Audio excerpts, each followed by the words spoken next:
to the end of Minding Mind by Thomas Cleary. And the new angle, this is my reading angle when I'm doing fiction. But I wanted to do a little introduction. The bed sleeps well, and hi and welcome to subscribers 50, 51, 48, 49, and 47. Thank you. I hope you find something entertaining. And, well, we feel good today, and we're going to finish Minding Mind, and then we're going to start the next book, which I'll introduce when we do that. Now, they don't have a Zafu either. I'm such a poor and unfashionable pretend Zen person. This is my Zafu. It's been for years. Just a very thick folded up quilt, and it's very comfortable. Alright. Because, you know, we're not into discomfort with our discipline. Alright. Let's see if we like this angle. I don't know why, but sitting down it's gotten easier. I'm not, well, you can't see, but I'm not as frozen is what do you call it? Swole. Alright. Minding Mind, the end. And then we have Happy New Book Day, which will probably be later. This page, look, guys. This book is so worn out. Not nearly as bad as my Buddhist Bible. My Buddhist Bible is completely fallen apart. In fact, to commemorate the Buddhist Bible by Goddard is his name, I would get a new binding made for it. I would get an old-fashioned Masterpiece Theater looking binding made for it. That's what I would do, but I probably won't do that. Okay. I really don't know where we ended up, where we dropped off. So we're going to start with, alright. Immortalists' wondrous art of refining elixir are also based on the methods of tuning the breathing taught in Buddhism. When you apply your mind to it wholeheartedly, sitting in meditation is really a way to present and future peace and bliss. In a textbook of immortalism, it says, what is most essential to nurturing life is refining the body. The subtle aspect of refining the body is in congealing the spirit. When the spirit congeals, energy accumulates. When energy accumulates, the elixir develops. When the elixir develops, the body is stabilized. When the body is stable, the spirit is whole. Obviously, the elixir of immortality is not a material thing after all. The spot 1.5 inches below the navel is called the ocean of energy. This is the place where the basic energy is stored and nurtured. Below that is called the field of elixir. This is the site where vitality and spirit are melded. When spiritual energy always fills here, you remain free from sickness, robustly healthy, and live for a long time without aging. For this reason, realized human beings do not belabor their vitality and do not cramp their spirit. The art of nurturing life is like maintaining a nation. Spirit is like a ruler. Vitality is like the administration. Energy is like the people. To care for the people is the way to keep the nation at peace. To be sparing of your energy is the way to keep your body sound. When energy is used up, the body dies. When people are displaced, a country perishes. An enlightened leader focuses concern on those below. An ignorant ruler acts whimsically toward those below. When rulers act whimsically, Then cabinet members flaunt their authority, counting on the ruler's favor and indulgence, paying no attention to the desperate straits of the people below. Greedy ministers plunder rapaciously, callous officials steal by deceit, the faithful and the moral go into hiding, and the common people are embittered. When concern is focused on those below, then taxes and levies are modest and honest. Rewards and punishments are not arbitrary. Laws and measures are just. Plenty and parsimony correspond to the season. The soil is fertile, the country is strong, production is abundant, and crops are fruitful. There is no wasteland, and no starvation among the people. Well, the human body is the same way. When vitality and energy always fill the elixir field, then eternal troubles do not act up, and external evils cannot invade. The 6 bandits flee, the 4 demons hide. The sinews and the bones are firm, and there is good circulation for the blood. The heart is peaceful, and the spirit is robust.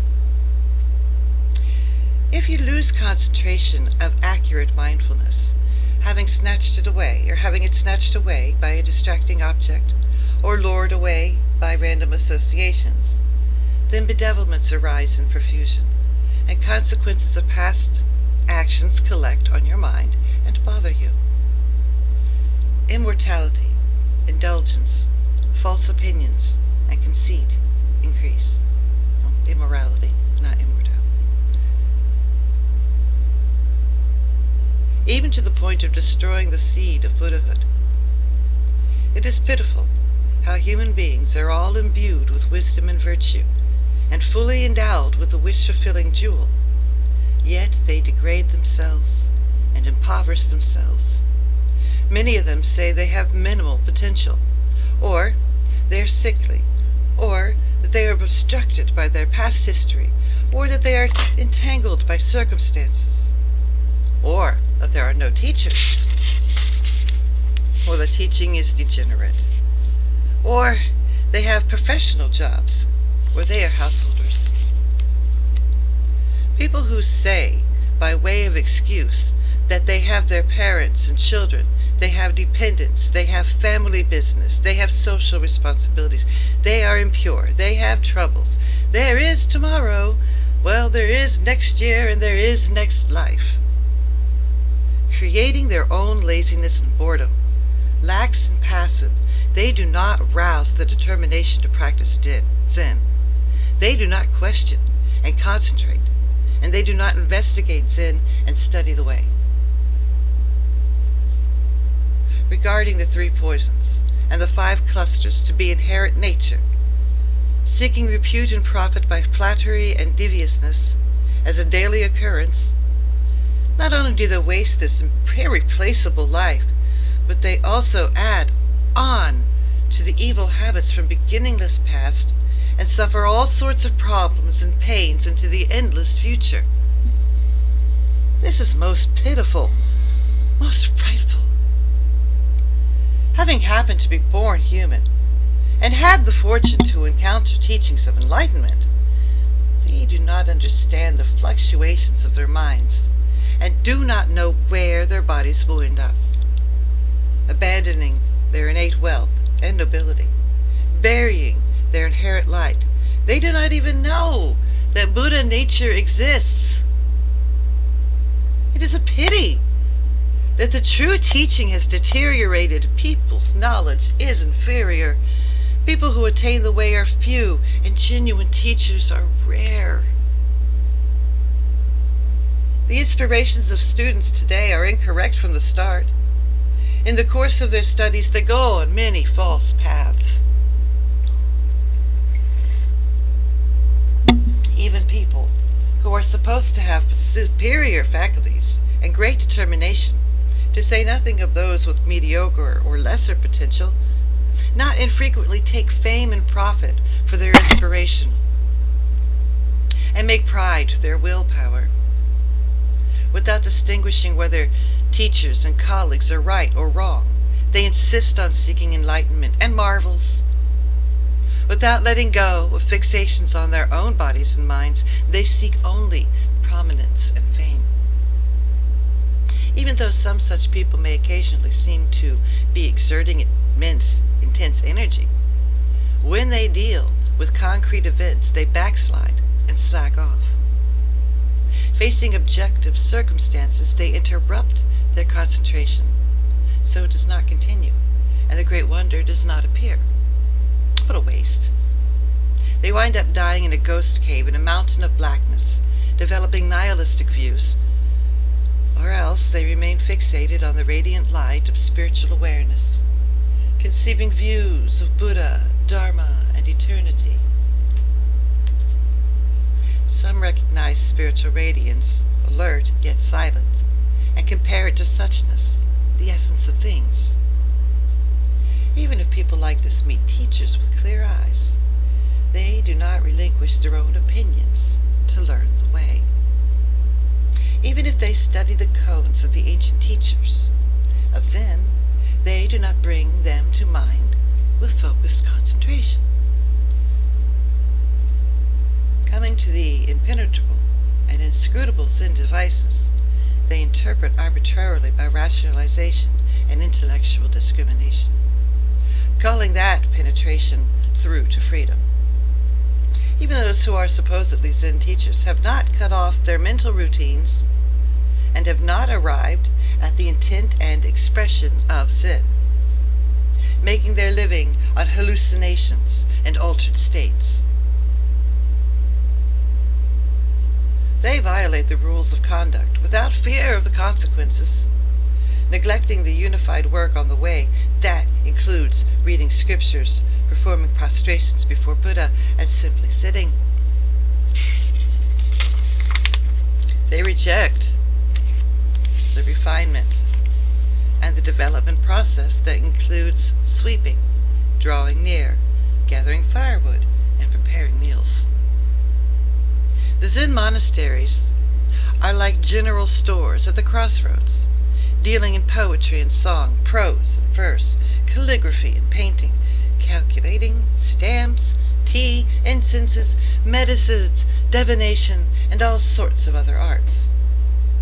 They engage in trade and commerce wherever the opportunity or demand arises. Can you call this means of dealing with the masses for the sake of the people? It can hardly be called the will for Zen study.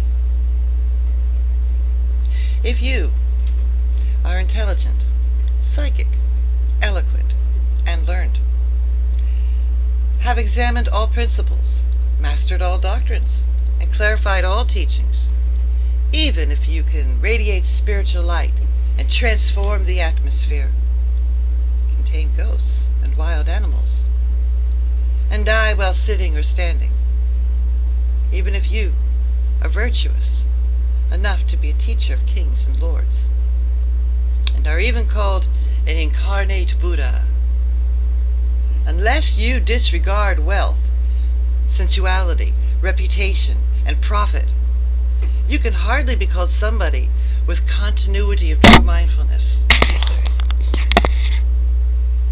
The sad fact is that both the clergy and the laity are superficial in their attention to the way. Those who abandon name and profit are really rare.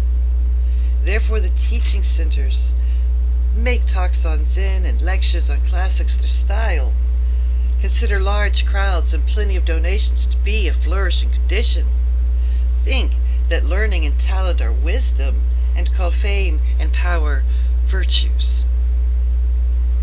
On the borderline of life and death, on the very last day, of what use will any of this be? One day, when you suffer illness, false thoughts will increase all the more. The fire in your heart will back up, and you will agonize in pain. After your breath stops, as the great king of the netherworld glares at you with angry eyes and questions you with an iron rod in his hand, it'll surely be a terrible scene. When we observe the world closely, we find that more people are killed by false thoughts than by physical diseases. False thoughts are more to be feared than poisonous vipers. When you detach from false thoughts, illness is actually a teacher. Since ancient times, a great number of people have attained power and seen essential nature while struggling with the agonies of serious illness. If you become very sick, do not fear death or look back on life. Don the armor of patience. Bundle the bow and arrows of faithfulness and justice. Mount the horse of vigilant power. Grasp the whip of diligence. Set up the standard of the way of unity. Make selflessness and having few desires your troops. Make continuous concentration of true mindfulness your general. Fortify the castle of the Mind King in the ocean of energy, in the field of elixir. Store the provender of the elixir of the five energies. Set in motion the strategy of freedom from thought and imagining. Do all this, and even 404 battle lines of sickness arise all at once, backed up by the 84,000 troops of bewilderment, and attack through every facet of consciousness and every feeling and emotion. Still, you will not be dismayed. When they ultimately surrender to the kindness and compassion of the Mind King, submit to the power of the general, and are cowed by the bravery of the troops, put down their weapons and give up. Then you will have no opponents in the 10 directions, no misery in your whole body. With right and wrong, one suchness. With right and wrong, one suchness, all within the 4 seas will sing of great peace. I'm sorry about that. I'm not used to this area. I'm just my first time recording here. First time, first go. We do everything like that around here. It's all instant. Oh, sorry. I'm supposed to be serious. Alright. Da-dee-da. And you will attain comfort and happiness in this world and the next. A Chinese Zen master of the past once suffered from dysentery. He was on the brink of death. He fought with the pain and misery to sit in meditation. After a while his abdomen growled loudly and convulsed, whereupon the dysentery remitted, and he attained a great awakening. A certain monk of my acquaintance once suffered from influenza, so severe that he could not eat for 8 days, running a fever so high that his tongue turned black. He suffered continuously, day and night. At this point, he was scolded by his teacher. Regretting that he was still unenlightened, realizing he had been in error, he suddenly made a solemn vow. With do-or-die determination, he rolled up his sleeping mat and bravely sat on it to concentrate in Zen meditation. When he did this, the misery of the fever of the sickness suddenly dispersed. Clear and cool inside out, body and mind in a state of sublime joy, he realized fundamental ungraspability. I also had a similar experience. When I was 28 years old, there was some terrible stemming from an argument, and I was poisoned. My whole body burned with pain, and for a while my arms and legs and torso turned purplish black. It would be hard to express the intensity of my pain and suffering. At that point, I conceived profound repentance. Here I had first been inspired at the age of 17, and had looked for true teachers, and entered Zen communities, studied Zen, and worked on the way, even standing in water and sitting in snow, not lying down to rest, never forgetting the quest day or night for over 10 years. Then I spent a winter retreat at a certain monastery, where I received the guidance of a teacher and thought I had passed through life and death and shed myself. Now I was being tortured by this poison. I realized how my mind was not free. So, I put forth an enormous effort to sit up, fighting the intense pain. At this point, the first watch of the night had not yet been sounded. Tuning my breathing with true mindfulness, I went into the vision of the physical elements disintegrating. I've done that. That was a freaky time. Someday we might talk about my first Samadhi experience, but I have to have followers who want to be here and enjoy what they're learning and have questions. Or I'll just be your 2-second fun, make fun of me. I'd like to see some of the things you come up with. Anyway, never mind. I'm not here today. Are you? That vacuum cleaner was being very annoying. Alright.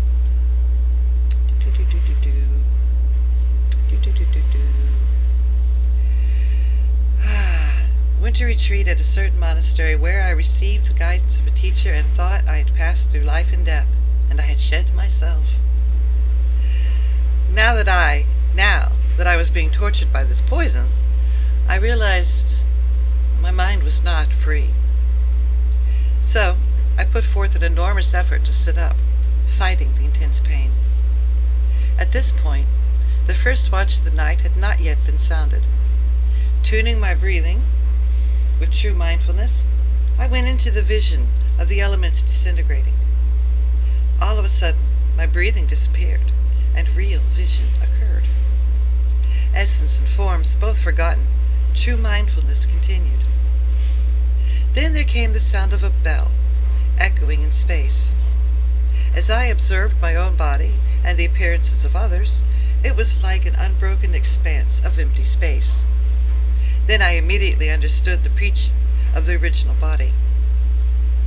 When I stirred my body and stretched my limbs, they felt almost extraordinarily supple and purified. The pains I had been suffering hitherto were like last night's dream, and my color also returned to normal. Physically and mentally exhilarated, I calmly rose from my seat and went outside. Looking to the east, I saw that it was already dawn. After a while, vomiting and diarrhea occurred all at once, and it was as if my guts had been used up, and I was only flesh and bones. Meeting death while alive, finding life in death, it was as if the poison had changed into a medicinal elixir. For the first time, I detached from dualistic views of hatred and love, and attained realization of the equality of enemy and friend. There were also similar cases in ancient times, such as the Bodhisattva named Courageous Giving violated a precept, made a vow in the midst of his consequent torment, and suddenly realized acceptance of beginninglessness. There have been those who were attacked by thousands of mosquitoes and attained enlightenment while battling with the sickening itch. There have also those who attained awakening while battling with the agony of being dismembered or having their skin and flesh burned or pierced. Grand Master Yun Min attained a major awakening upon having his leg broken. Ngwawa Shinyuman realized awakening during an argument.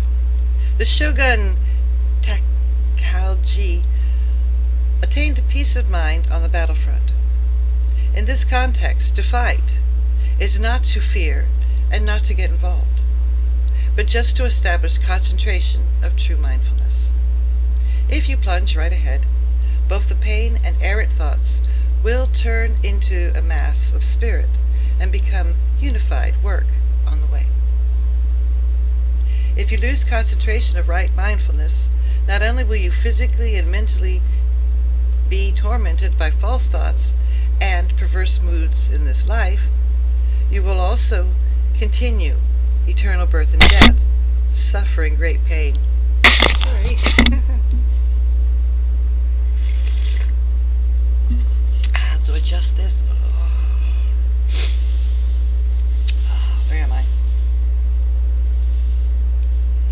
This has happened to countless people, past and present, both clergy and lay folk. Now then, if rulers lack concentration of true mindfulness, they cannot bring peace and security to the populace. If administrations lack concentration of true mindfulness, they cannot fulfill loyalty and justice. If ordinary people lack concentration of true mindfulness, they cannot fulfill their social obligations. For this reason, I keep repeating that you should make your attitude of faith certain and stable, turn everything you do into a single cone, and continue concentration of right mindfulness without interruption. Intensive Zen requires strength of spirit and intensity of concentration. Do not degrade yourself.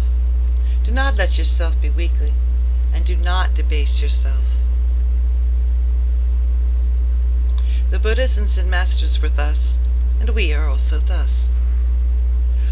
Who were the ancient kings, and who are we? Sages have horizontal eyes and vertical noses. We too have horizontal eyes and vertical noses.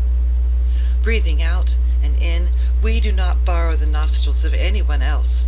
Stepping forward, stepping back, we do not use another's legs. Always keeping up this determination to transcend the Buddhas and the masters. Searching into the root, core of one's own mind is called a robust will. Here, it is not a question of whether you are a Meccadent or a layperson. It does not matter if you are a man or a woman. It makes no difference whether you are keen or dull, more or less intelligent. It does not matter whether you have a lot of work to do or are at leisure. Those who make the great promise and undertake the great commitment, who are full of great faith and rouse the great wonder, do not fail to perceive essential nature, awaken to the way, and attain the skin and flesh of the Buddhas and Zen masters. There have been many women with willpower surpassing that of great men. Women who cultivated Zen practice and passed through the barriers of potential set up by the Buddhas and Zen masters. Hundreds and thousands of enlightened rulers, wise ministers, laymen, and lay women in India, China, and Japan have seen the essential nature and realized truth. If you do not liberate yourself in this lifetime, what lifetime will you wait for? Once this day is past, that much of your life is gone also. With each passing thought, observe the impermanence of the appearances of the world, and give up thinking that there will be a tomorrow. With each step, tread the great way of the mind source, and do not turn to another road. You should let go your hand and footholds as if plunging off a precipitous cliff. When body and mind have died away all at once, it is like standing right in the middle of cosmic space, sitting in the center of a crystal vase. All of a sudden, there will emerge a great state that is not ordinary, not holy, not Buddha, not mind, not a thing.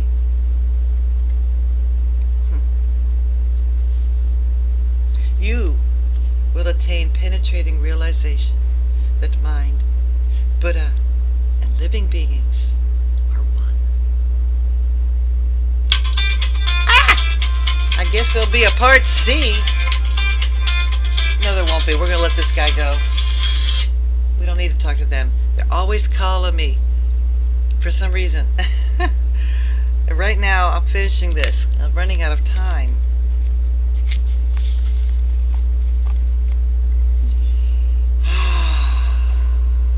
R1.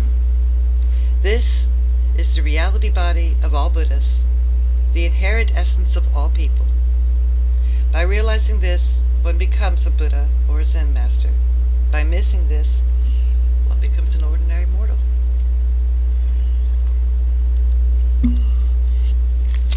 Although people's faculties may be keen or dull, and practice and realization may be gradual or sudden, The secret I have been revealing here is the teaching of attaining Buddhahood by sudden enlightenment.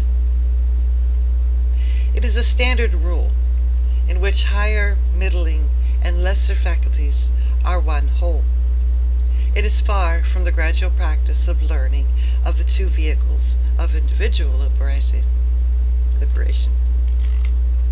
To think Buddha nature is the state where mind is empty and objects are silent, where there is radiant awareness without arousing a single thought, is to consider the conscious spirit to be the original human being.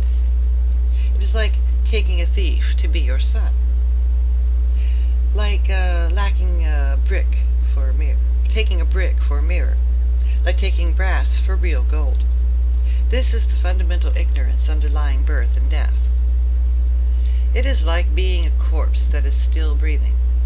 You cannot release your own radiant light, illumine the self within and shine through the mountains, rivers, and earth. Even if great awakening is realized and the body of reality is clearly comprehended, if you are polluted by practice and attainment, the Buddha way does not become manifest. You should know that there is that which is beyond, even the beyond. As for the Zen of the living exemplars, even if a clear mirror is placed on a stand, they break through it right away.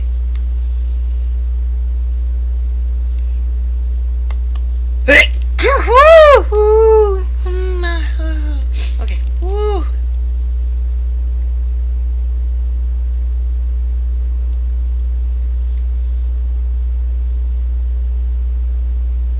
Even if a precious pearl is in their palm, they smash it at once. A mortar flies through space. The eastern mountains walk on water. Having the fortune to know that all living beings have Buddha nature, and that there is already a matter of utmost importance right where you stand, investigate continuously, 24 hours a day, in principle and in fact. What is it that is walking? What is it that is sitting? What is it that acts? What is the mind? If you forge bravely and powerfully ahead, wholeheartedly questioning and wondering for 3 to 5 years without flagging, the great wonder will inevitably occur, and you will not fail to awaken. Yet even though you attain a thoroughgoing great awakening, know that the vast ocean of Buddhism grows deeper the further you enter. If you think there is no enlightenment to attain and no community of living beings to be liberated, if you think that the scriptures of the canon are toilet paper and even the 1700 koans are worthless, after all, you're really not free and at ease. Your perception is not liberated. You have not yet passed through the Zen barrier. And the thieving mind has not died. In this condition, if you do not throw away pride and conceit and quickly realize your error, you will fall into a deep pit of the two vehicles and cut off the life of wisdom of the Buddhas and Zen founders. Nurturing the embryo of sagehood, cultivating practice in the aftermath of awakening, is really not easy. An ancient said, if your potential does not leave a fixed position, it falls into an ocean of poison. It is imperative to know that there is cultivation on top of realization, and to preserve the way of living Zen with hidden practice and secret application. Do not make the mistake of maintaining the idea of having gained something, lest you become a hungry ghost, forever keeping watch over a treasure, or starving with a hoard of wealth.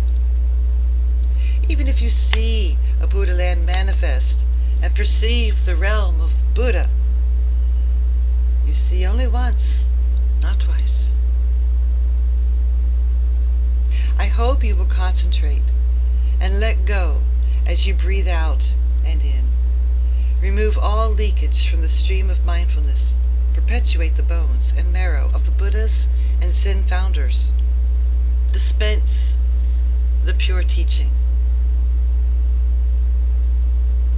like sweet elixir for the benefit and salvation of all living beings, gratefully requiting the deep and far-reaching blessings that you have received. This is why we read Zen books to my grandchild, to give back. That was the conclusion, and we'll come back later with a nice fiction story. We're going to continue with most of the kids' stories for at least this year, and I don't have too many young adult and children books, so